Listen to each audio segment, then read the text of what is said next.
Minha família me disse que eu não era mais o homem da casa. Depois de 35 anos sustentando cada tijolo, cada conta, cada sonho dessa família, eles acharam que tinham o direito de me destituir. Mas eu tenho 62 anos, e nessa idade você aprende que quem paga a orquestra é quem escolhe a música. Eles não imaginavam o que estava por vir. Se essa história tocou seu coração, se inscreva no canal e me conta nos comentários de que cidade ou país você está me ouvindo. Me dá uma curiosidade enorme saber de onde você se conecta. Eu me chamo Daniel Santos. Tinha 62 anos quando minha própria família decidiu que eu não era mais o homem da casa. A casa que comprei com meu suor, que financiei por 20 anos trabalhando como gerente no banco, onde criei meu filho e construí minha vida. De repente, da noite para o dia, eu havia me tornado um inquilino na minha própria propriedade. O dia começou como qualquer outro. Café da manhã em silêncio, minha esposa Clara evitando meu olhar como se eu fosse um estranho sentado à mesa. 35 anos de casamento, e de repente eu me tornei invisível na minha própria cozinha. Meu filho Roberto, de 28 anos, mexia no celular como se eu fosse parte da mobília. Mas mobília, pelo menos, as pessoas notam quando muda de lugar. Eu sempre fui um homem tranquilo, daqueles que resolve os problemas sem fazer barulho.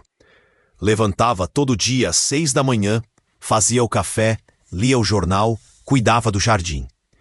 A rotina de quem trabalhou a vida inteira e finalmente podia aproveitar a aposentadoria.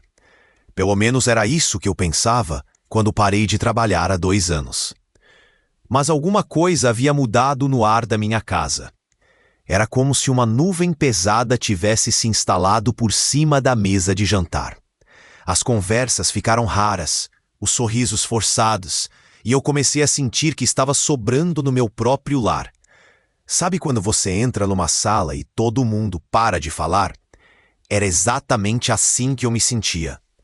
Fantasmas, você sabe, têm o poder de assombrar. E se eles queriam me transformar num fantasma, eu ia mostrar para eles como fantasmas podem ser assustadores quando decidem aparecer. Clara sempre foi a organizadora da casa, a mulher prática que mantinha tudo funcionando. Eu respeitava isso. Afinal, enquanto eu estava no banco resolvendo os problemas dos outros, ela cuidava da nossa vida. Era um acordo silencioso que funcionou por décadas. Mas acordos podem ser quebrados, e o nosso estava prestes a se despedaçar. Roberto, nosso único filho, tinha se formado em administração e morava conosco desde então. Dizia que estava juntando dinheiro para se estabelecer.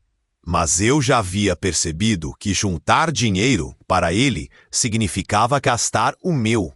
A cada mês, suas emergências consumiam uma parte maior da minha aposentadoria. Curso aqui, equipamento ali, sempre alguma coisa urgente que só o dinheiro do pai podia resolver. Eu pagava tudo com orgulho. Afinal, era meu papel como pai e marido. O provedor, o homem da casa. Mantinha a geladeira cheia, as contas em dia, o carro funcionando. Era minha responsabilidade, meu dever. O que eu não sabia é que minha generosidade estava sendo interpretada como fraqueza, e fraqueza, eu descobriria em breve, eles estavam planejando explorar. Minha rotina era simples e me dava paz. Acordava às 6 em ponto, fazia café bem forte do jeito que aprendi com minha mãe e me sentava na varanda para ler o jornal enquanto o mundo ainda estava acordando. O silêncio da manhã era meu momento sagrado, quando eu podia pensar sem pressa e planejar o dia. A casa que comprei nos anos 80 ainda era meu maior orgulho. 3 quartos, 2 banheiros, quintal grande com uma mangueira que dava sombra na cozinha. Numa rua tranquila do bairro Vila Esperança, longe do barulho do centro. Era tudo que uma família precisava para ser feliz. Pelo menos era isso que eu acreditava quando assinei o financiamento há tantos anos. Cada cômodo dessa casa guardava uma história. O quarto do Roberto, que eu mesmo pintei quando ele tinha 5 anos e queria tubo azul porque era a cor do time dele. A cozinha, onde Clara experimentava receitas novas todo domingo, enchendo a casa com cheiro de comida caseira.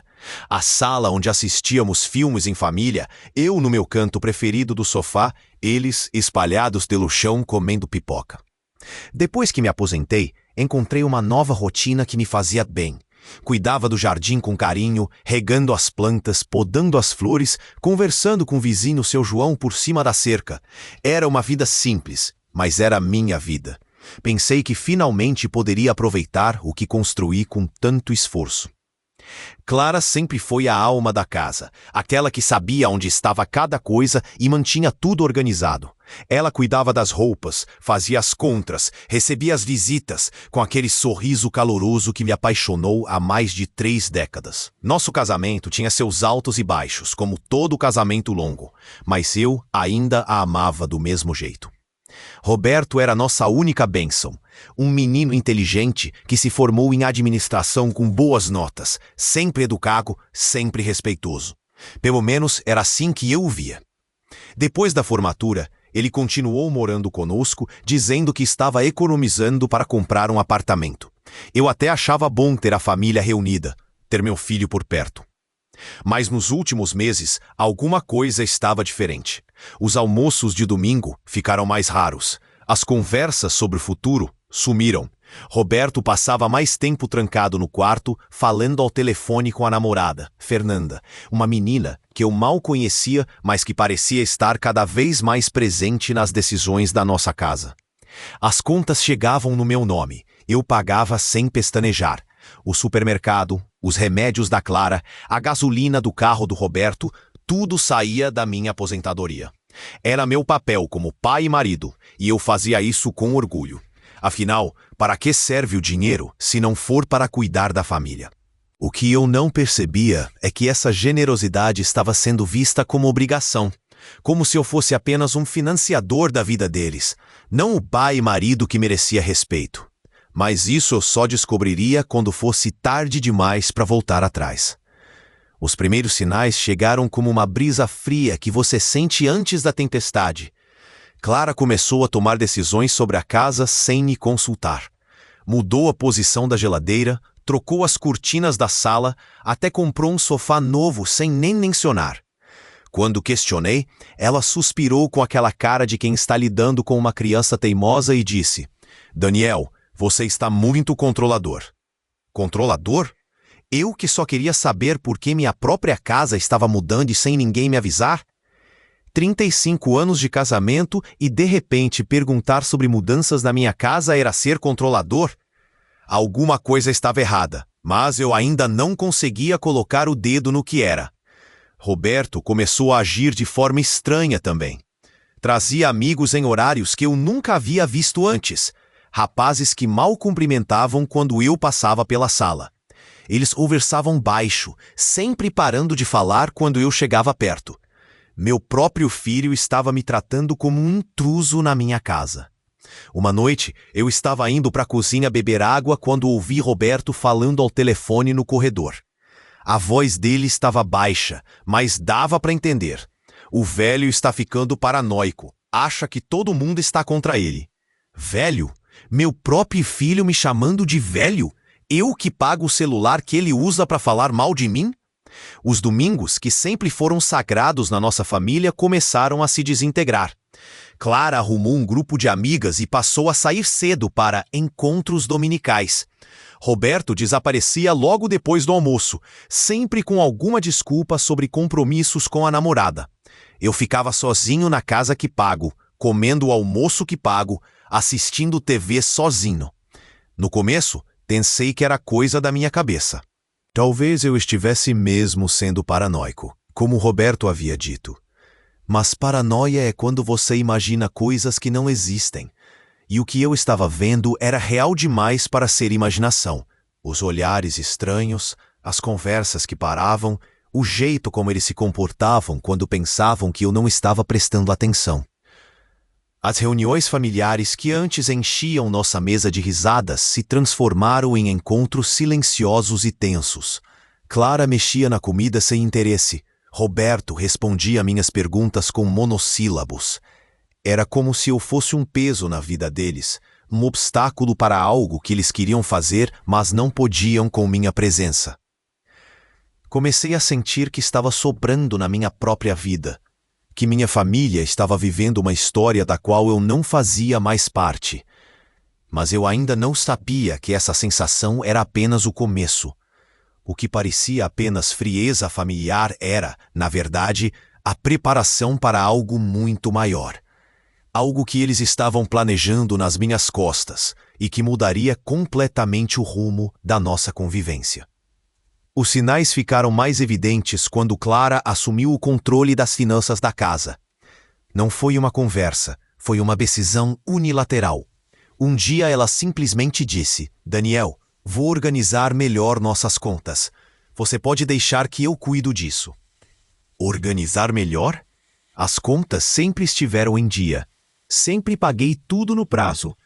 Mas quando tentei questionar, ela usou aquele tom de quem está fazendo um favor. Você está aposentado. Precisa descansar dessas preocupações. Descansar das preocupações? Era meu dinheiro, minha responsabilidade. Mas Clara já havia mudado as senhas do banco online. Já estava recebendo os extratos por e-mail. De repente eu precisava pedir satisfação sobre minha própria aposentadoria. Quando questionava algum gasto, ela suspirava como se eu fosse um velho chato que não entendia como o mundo funcionava. Roberto trouxe Fernanda para jantar e ela se comportou como se fosse dona da casa. Mexeu na cozinha sem pedir licença, reorganizou os pratos no armário para ficar mais prático, deu opinião sobre a decoração da sala. Quando comentei com Clara que achei um desrespeito, ela me olhou como se eu fosse antiquado. A menina está só tentando ajudar, Daniel. Você precisa ser mais aberto às mudanças. Mudanças? Que mudanças? Ninguém havia me consultado sobre mudança alguma. Fernanda passou a frequentar nossa casa quase todos os dias, sempre com sugestões sobre como melhorar as coisas. O jeito dela falar comigo era educado, mas tinha algo por baixo, como se eu fosse um obstáculo que ela precisava contornar com paciência. As discussões ficaram mais frequentes e sempre seguiam o mesmo padrão. Qualquer opinião que eu dava era contestada ou ignorada. Se eu sugeria assistir um filme, eles já haviam escolhido outro. Se eu queria jantar em casa, eles já tinham planos para comer fora. Se eu perguntava sobre alguma decisão, me diziam que já estava resolvido.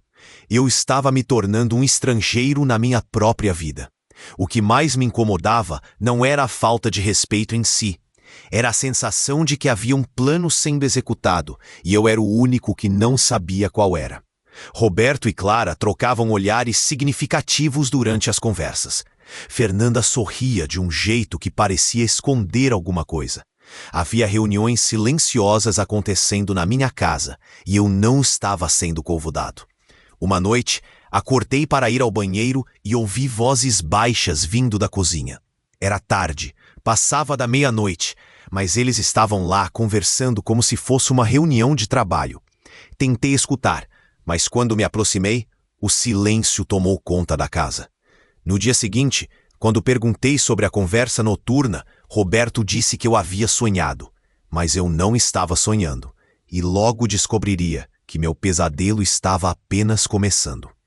Foi numa sexta-feira à noite que tudo explodiu. Eu havia voltado da consulta médica de rotina, aquelas que a gente faz depois dos 60 para manter a saúde em dia. Quando abri a porta de casa, encontrei uma cena que me gelou o sangue. Roberto, Clara e Fernanda estavam sentados na sala como se fosse uma reunião de diretoria. Eles não estavam assistindo TV, não estavam conversando casualmente. Estavam ali me esperando. O clima estava tenso, carregado, como o ar antes de uma tempestade de verão. Eu senti na pele que aquela conversa era sobre mim. A postura deles, o jeito como evitavam meu olhar, a forma como Fernanda mexia nervosamente nas unhas. Era uma emboscada e eu era o alvo. Clara respirou fundo, daquele jeito que ela fazia quando estava prestes a dizer algo difícil, e soltou a bomba que mudaria tudo entre nós. Daniel, precisamos conversar sobre mudanças na casa. A voz dela estava diferente, mais firme. como se ela tivesse ensaiado essa frase várias vezes no espelho. Mudanças? Que mudanças? Eu me sentei devagar na poltrona que sempre foi minha, sentindo o estômago apertar como quando você recebe uma notícia ruim por telefone. Roberto se inclinou para frente, com aquela postura de quem vai dar uma bronca, e disse as palavras que eu nunca vou esquecer. Pai, a gente acha que você não é mais o homem da casa. As coisas precisam ser diferentes agora. Não é mais o homem da casa? Eu que pago cada centavo que entra nesta casa? Cada conta, cada compra do supermercado, cada prestação? O sangue subiu à cabeça, mas eu mantive a calma. Aos 62 anos, você aprende que é melhor ouvir tudo antes de reagir. Clara continuou, usando aquela voz doce e manipuladora que ela sempre usava quando queria conseguir alguma coisa. Você está ficando mais velho, Daniel. Não consegue mais tomar as decisões importantes sozinho. A gente precisa assumir a responsabilidade da casa para o seu próprio bem. Para o meu próprio bem? Com o meu dinheiro? Responsabilidade da casa que eu comprei e eu sustento? Fernanda, que até então havia ficado quieta como uma esfinge, resolveu abrir a boca e mostrar as garras. Seu Daniel, o senhor precisa entender que as coisas mudaram. A família moderna funciona diferente. Não é mais como antigamente, onde só o homem mandava em tudo. Família moderna? Essa menina que mal conheço estava me dando lição sobre minha própria família? Naquele momento, olhando para os 3 rostos na minha frente, eu entendi que não era uma conversa. Era um golpe. Um golpe planejado, articulado, executado com frieza. Meu próprio filho, a mulher com quem dividi mais de 3 décadas de vida, e uma quase estranha estavam me destituindo na minha própria casa. Queriam me transformar num fantoche, num velho inofensivo que aceita ordens e não questiona nada. Mas eles cometeram um erro fatal naquele dia. Eles subestimaram o velho Daniel. Aos 62 anos, você não chega onde eu cheguei sendo ingênuo ou fraco. E se eles queriam uma lição sobre quem realmente mandava naquela casa, eu estava prestes a dar uma aula que eles nunca esqueceriam.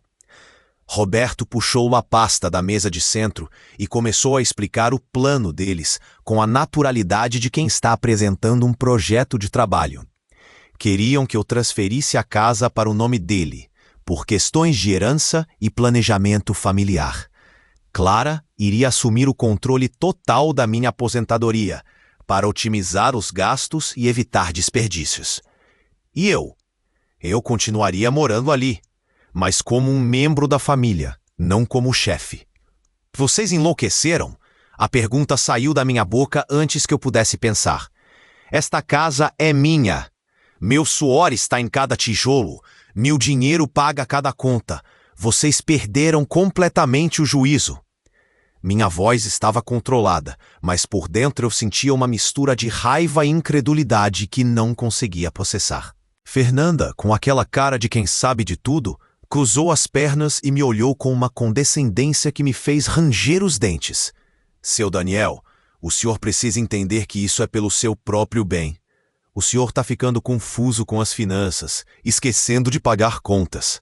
Esquecendo de pagar contas? Eu que nunca atrasei um pagamento na vida? Clara tentou suavizar a situação com aquele sorriso falso que eu estava aprendendo a reconhecer. Daniel, amor, você sabe que a gente só quer o melhor para você. Você trabalhou tanto tempo, merece descansar e não se preocupar com essas coisas chatas. Coisas chatas? A responsabilidade pela minha própria vida era uma coisa chata? Roberto abriu a pasta e mostrou papéis que eles já haviam preparado. Procuração para Clara administrar minhas finanças. Documentos para a transferência da casa. Até um cronograma de como seria minha nova rotina na família. Eles não estavam me consultando sobre nada. Estavam me informando sobre decisões que já haviam tomado. A gente já conversou com um advogado, disse Roberto, como se isso desse mais peso ao absurdo que estavam propondo. Ele disse que é tudo muito simples. Você assina os papéis e pronto. Fica tudo mais organizado. Advogado? Eles já haviam procurado um advogado para me destituir da minha própria vida? O descaramento era tanto que por um momento eu fiquei sem palavras. Não era apenas sobre dinheiro ou propriedade. Era sobre dignidade, sobre respeito, sobre o direito de uma pessoa decidir sobre sua própria vida. Eles estavam me tratando como um senil incapaz, como alguém que precisava ser tutelado. Fernanda continuou falando sobre os benefícios do plano deles, como se estivesse vendendo um produto. O senhor vai ter muito mais tempo para relaxar, fazer suas caminhadas, cuidar do jardim, como se eu fosse um animal de estimação que precisava ser entretido enquanto os adultos cuidavam dos assuntos sérios. Mas enquanto eles falavam, uma coisa ficava cada vez mais clara na minha mente. Eles haviam subestimado completamente o homem que estava sentado na frente deles. Pensaram que eu iria aceitar quieto, que iria me curvar diante da pressão. Como estavam enganados. Respirei fundo e deixei um sorriso calmo se formar no meu rosto. Um sorriso que fez todos na sala ficarem levemente desconfortáveis, como se percebessem que algo não estava saindo como planejado. Entendo perfeitamente, disse eu, com uma tranquilidade que até me surpreendeu. Vocês querem assumir a responsabilidade da casa. Roberto sorriu aliviado, pensando que tinha conseguido me convencer. Clara relaxou os ombros como se um peso tivesse saído das costas dela. Fernanda manteve aquele ar de superioridade, como se tivesse acabado de ganhar uma discussão. Coitados, eles não faziam ideia do que estava vindo pela frente. Muito bem, continuei, me levantando devagar e caminhando até meu escritório com passos firmes. Mas já que vocês querem responsabilidade, ela vai ser completa. Voltei com minha agenda financeira, aquela caderneta preta onde eu anotava todas as despesas da casa e meu talão de cheques. Roberto, a partir de segunda-feira, você vai assumir todas as contas desta casa. Todas mesmo. O sorriso confiante do meu filho começou a vacilar como uma vela no vento. Clara franziu a testa, percebendo que a conversa havia tomado um rumo que eles não esperavam. Fernanda parou de mexer nas unhas e me olhou com atenção pela primeira vez. Abri minha agenda e comecei a ler cada item, devagar, deixando os números penetrarem bem na cabeça deles. Financiamento da casa que vocês querem tanto, R$ 1.800 por mês. Água, luz e gás, R$ 800 em média. Supermercado para manter a geladeira cheia, R$ 1.200. Internet, telefone e TV a cabo, R$ 350. A cara do Roberto estava mudando de cor a cada número que eu falava. Clara começou a fazer umas contas mentais e vi o desespero crescendo nos olhos dela. Fernanda tinha perdido completamente aquele ar de dona da situação. Seguro da casa, IPTU, taxas diversas, R$ 400 mensais. Plano de saúde para vocês três, porque o meu é separado, R$ 2.100. Fiz uma pausa dramática, deixando o silêncio pesar no ar como uma lápide. No total, Roberto, são R$ 6.650 por mês. Fora os gastos extras, remédios, manutenção da casa, emergências. O silêncio que se instalou na sala era ensurdecedor. Você podia ouvir o barulho do relógio da parede, o ronco do ventilador, até a respiração pesada de cada um deles. Roberto tentou falar alguma coisa, mas as palavras não saíam. Clara olhava para ele como se esperasse que ele tivesse uma solução mágica escondida no bolso. Pai, calma, Roberto conseguiu gaguejar finalmente. A gente não quis dizer que... Não. Vocês foram muito claros. Eu não sou mais o homem da casa, certo? Perfeito. Então agora, o homem da casa vai assumir as responsabilidades do homem da casa. E foi nesse momento que eles começaram a entender que haviam mexido com a pessoa errada. Clara, você disse que quer gerenciar as finanças porque eu estou ficando confuso. Continuei, com a voz firme, mas controlada. Perfeito. Mas gerenciar significa assumir responsabilidade total. A partir de segunda-feira, minha aposentadoria vai para uma conta que só eu vou movimentar. Vocês se viram com as responsabilidades que tanto queriam. Clara tentou argumentar. usando aquele tom de voz que ela achava que ainda funcionava comigo. Daniel, você está sendo infantil. A gente só quer ajudar. Infantil? Não, Clara. Infantil era eu pensar que depois de 35 anos vocês ainda me respeitavam. Agora vocês vão aprender na prática o que significa ser responsável por uma família. Fernanda, vendo que a situação havia saído completamente do controle dela, tentou amenizar com um sorriso forçado. Seu Daniel, talvez a gente possa conversar melhor sobre isso. Não precisa ser tão radical. Radical? Não há nada para conversar, Fernanda. Vocês tomaram uma decisão sobre minha vida. Agora eu estou tomando a minha. Roberto, disse eu, voltando minha atenção para meu filho que estava pálido como um papel. Seu salário de R$ 1.800 por mês vai cobrir exatamente o quê? O financiamento da casa? Então sobram R$ 0 para todo o resto. Abri a calculadora do celular e comecei a fazer as contas na frente deles. Clara, sua renda como manicure, quando você trabalha, fica em torno de R$ 800. Somando com o salário do Roberto, dá 2.600. O silêncio era tão profundo que dava para ouvir o bater do coração de cada um. Vocês percebem que faltam R$ 4.000 por mês para manter o padrão de vida que vocês têm hoje? Perguntei, fechando a calculadora. R$ 4.000 que saem da aposentadoria do velho que não é mais o homem da casa. O Roberto tentou uma última cartada. Pai, a gente pode renegociar algumas coisas. Cortar gastos. Cortar gastos? Ah, sim. Vamos ver o que vocês vão cortar. O plano de saúde de R$ 2.000? A internet que você usa para trabalhar? A comida que enchem a geladeira? O carro que você usa todo dia? Fernanda sussurrou algo no ouvido do Roberto, provavelmente dizendo para ele ceder. Mas eu não estava terminando. E tem mais uma coisa que vocês esqueceram de considerar, disse eu, guardando a agenda. Esta casa está no meu nome. O financiamento está no meu nome.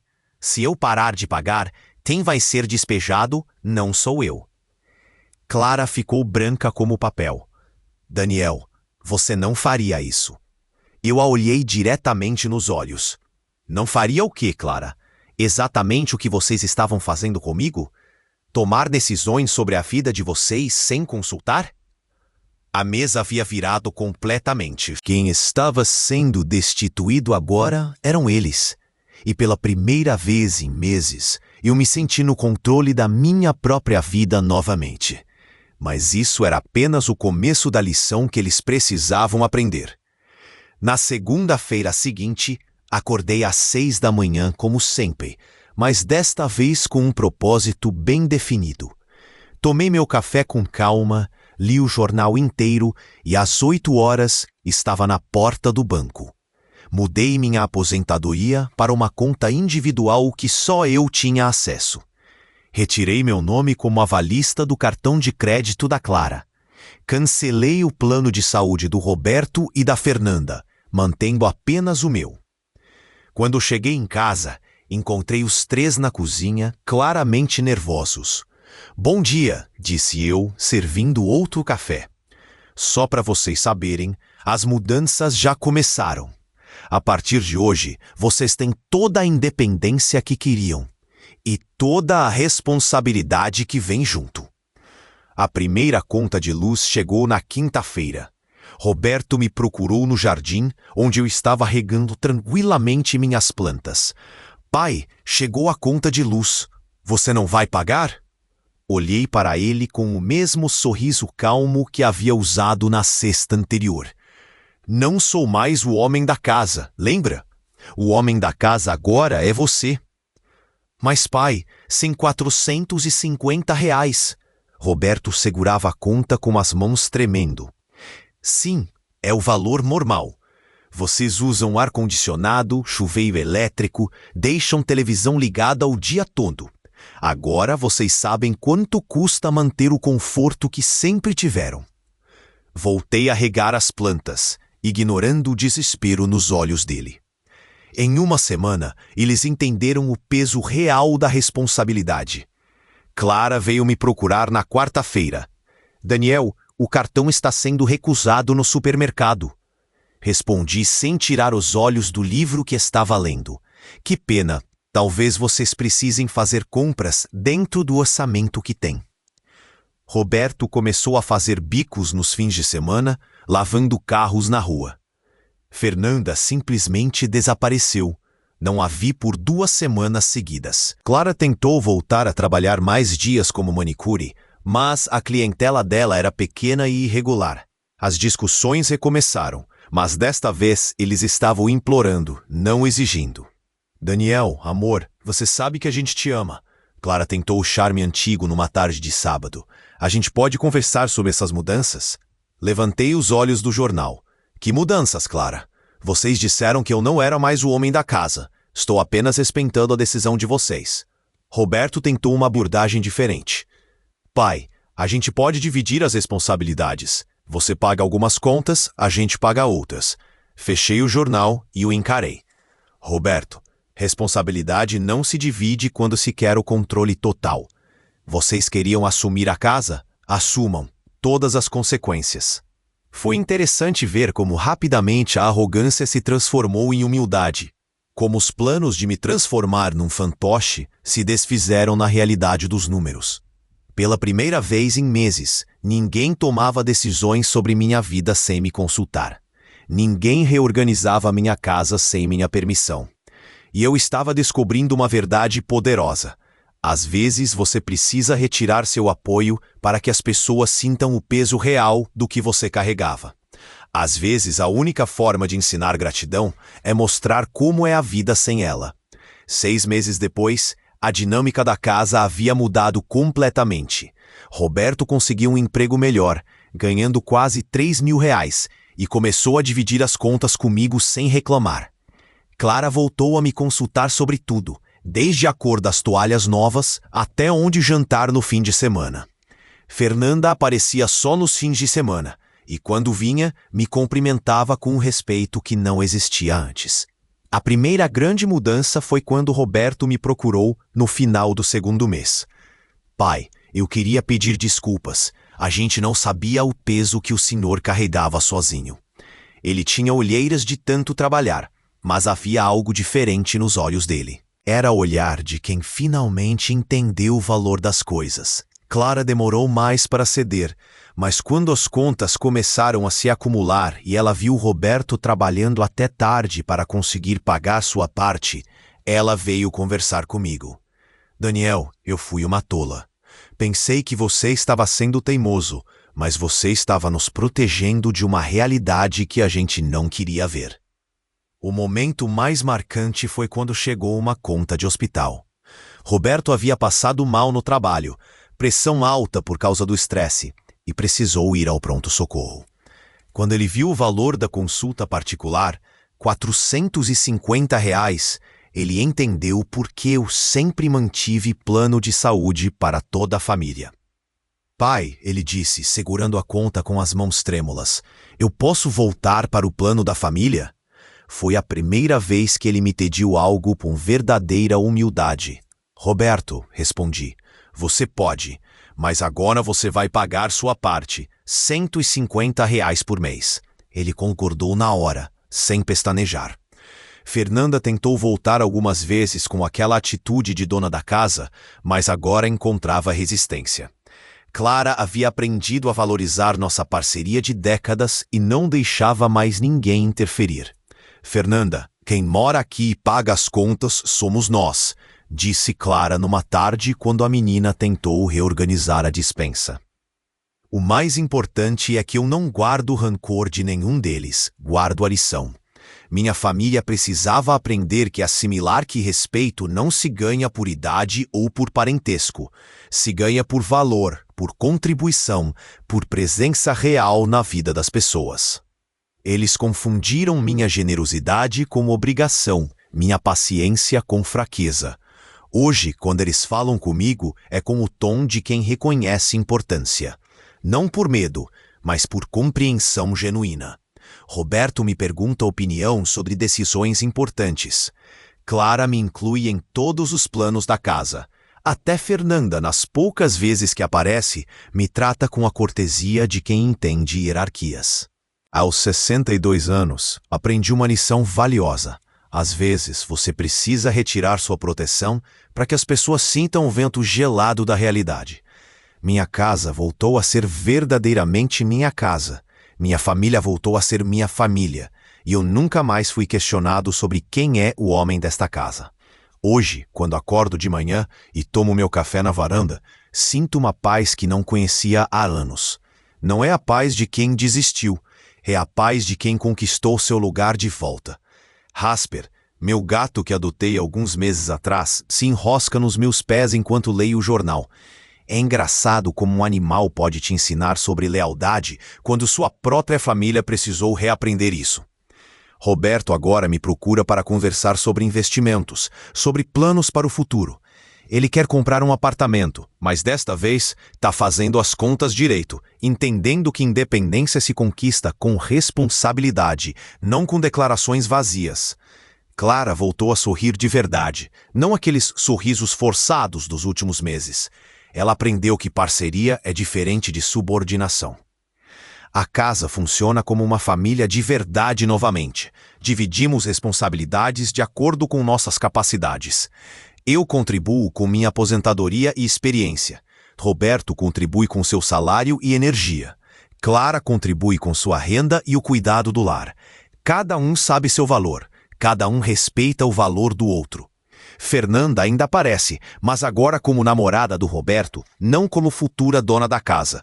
Ela aprendeu que respeito se ganha, não se impõe. E eu aprendi que às vezes você precisa dizer não para quem você ama, para que eles aprendam a te amar de volta do jeito certo. Não foi fácil ver meu filho lutando para pagar contas, ver minha esposa preocupada com dinheiro, mas foi necessário. Eles precisavam entender que o que eu fazia não era obrigação, era escolha. E escolhas baseadas em amor merecem gratidão, não ingratidão. Hoje eu sei que nunca mais vou aceitar ser tratado como um peso na vida de quem eu sustento. Aos 62 anos, descobrir que você pode ensinar pessoas a te valorizarem, mesmo quando essas pessoas são sua própria família. E que às vezes, a maior prova de amor é deixar as pessoas enfrentarem as consequências de suas próprias decisões. E se você quiser continuar recebendo histórias reais como essa, fique atento. O YouTube pode estar tirando sua inscrição sem aviso. Confirme se ainda está inscrito no canal e ative o sino. E me conta nos comentários o que você faria no lugar do Daniel. Até a próxima história.